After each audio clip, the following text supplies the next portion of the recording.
আসসালামু আলাইকুম। আপনারা কেমন আছেন? আশা করি সকলেই আল্লাহ তাআলা অশেষ রহমতে ভালো আছেন।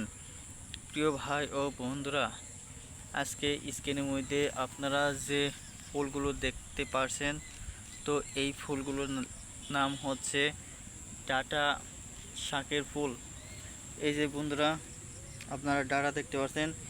তো এই ডাটা শাকটি কিন্তু কৃষকেরা তাদের জমিতে রেখে দিয়েছে। এই এই ফুল থেকে তারা বীজ সংগ্রহ করে নেবে সেই জন্য।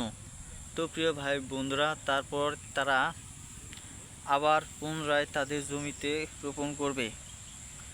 তো আপনারা যদি তাদের কাছ থেকে যোগাযোগ করতে পারেন, তাহলে এরকম ডাঁটা শাক আপনারা রোপণ করে নিতে পারবেন। তার কারণ হচ্ছে এরকম ডাঁটা শাকের বীজ তাদের কাছে থাকবে, কারণ তারা এই দেখতে পাচ্ছেন জমিতে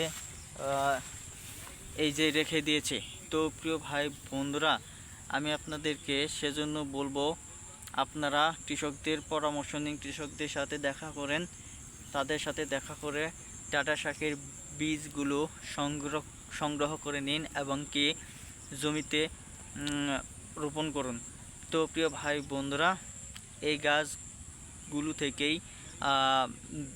বীজ সংগ্রহ করে নিয়ে তারপর রোদে শুকিয়ে রাখবে। তারপর বন্ধুরা একটি কোনো পাত্রে তারা সংগ্রহ করে রাখবে। তো ধন্যবাদ আপনাদেরকে।